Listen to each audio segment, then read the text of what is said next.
Do you suppose a place can have a soul just like a man?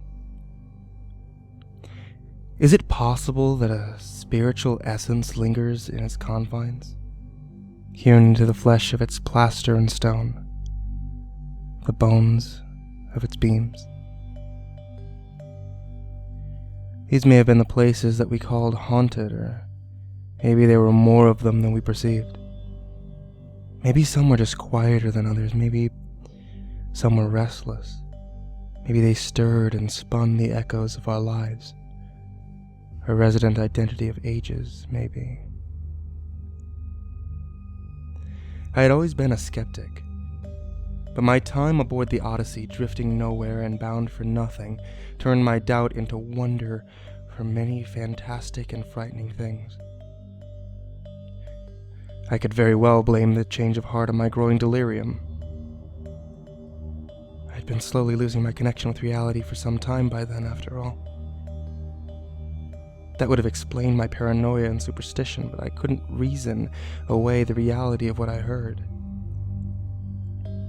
A certain term has always held popularity among the circles of paranormal investigators, cryptozoologists, alien conspiracy theorists, and a great number of other infamous nutjobs. EVP, or electronic voice phenomena. The occurrence of human voices in the white noise of an audio recording. Audio engineers were well aware of the effect, but tied no supernatural origins to it. Psychologists said that the human brain has a need for order, attempting to find any pattern that it can in chaos, and it's true. It's the reason why we see shapes in clouds, why we see the faces of religious icons in burnt toast. Subjective interpretation of EVP is no exception. We see what we want to see, hear what we want to hear. But I know what I heard. Amid the occasional pops and cracks within the windy hiss of the static, I heard a single distant word whispered from the depths of time long past. It was the last echo of our old world and my old home, the last sparks of whatever soul it may have once had. It spoke directly to me, and it spoke in such familiar, subtle mannerisms.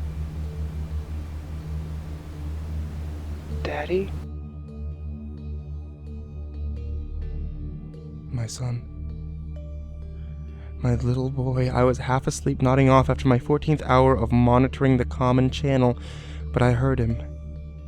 It took me a moment to register the voice and realize it wasn't just a waking dream. I jolted awake, calling his name into the static void. Calling turned into screaming, begging, and pleading for a response, but to no avail.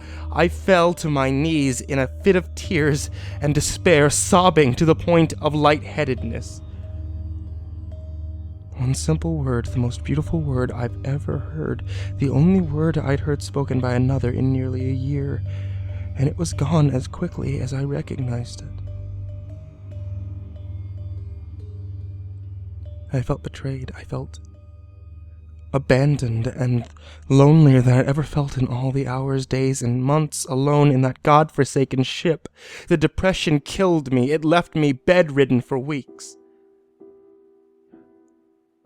I confined myself to my living quarters, veiled in total darkness. I refused to leave my bed for anything more than to use the restroom and the occasional handful of water from the bathroom faucet. The light left my eyes while the days passed by in a dragging, timeless blur. Hunger relentlessly chewed and gnawed at my core, and it wasn't long before I fell ill. My feverish skin dripped with a cold sweat that hung unpleasantly in my unshaven stubble, and the warmth of the thermal sheets only made it worse. Then came the voices.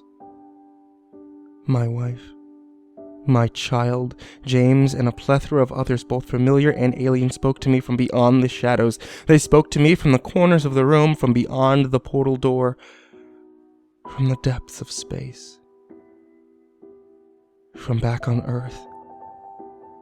And all from within my own mind they whispered, pleaded, nagged, and attacked me to fill the hours of silence. Daddy, my son beckoned again. Come home. Come home to us. It sounded just as real as it did over the comm link. Perhaps more so. Honey, you're late for dinner again, my wife scolded. When are you coming home? You know that I hate it when you make us worry like this. I missed her laying next to me at night.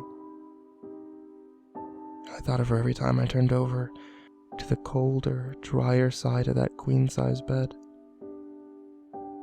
Sir, James whispered from his makeshift coffin drifting into the infinite. I don't have much family back home. Do you think anyone will be waiting for me? Yes, James, I responded aloud. I remembered giving him a friendly clap on the shoulder back then, the reassuring gesture of an older brother. I'm sure you're dearly missed. I miss you. I spoke to no one, only mumbled aloud into the empty room. They haunted me ceaselessly, stabbed at my mind with wailing sobs, shrill cries and screams, and sometimes the growling, rumbling, and gurgling of inhuman things. I couldn't get a single moment's rest, and the sickness grew worse with every spoken word. Were it not for the horrific taunts of the voices, I may have surrendered and resigned myself to death. I may have let the sickness take me, but I refused to let the madness win. My anger compelled me to survive, whatever the cost.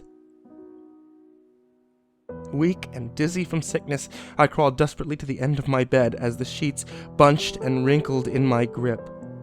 I slid to the floor and my legs slapped the ground with a thud. I winced. I crawled for the portal door as quickly as my weakened muscles could manage, as though fleeing from the dense, suffocating smoke of a burning building.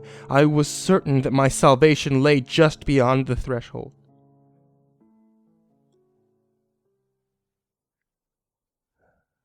I was wrong.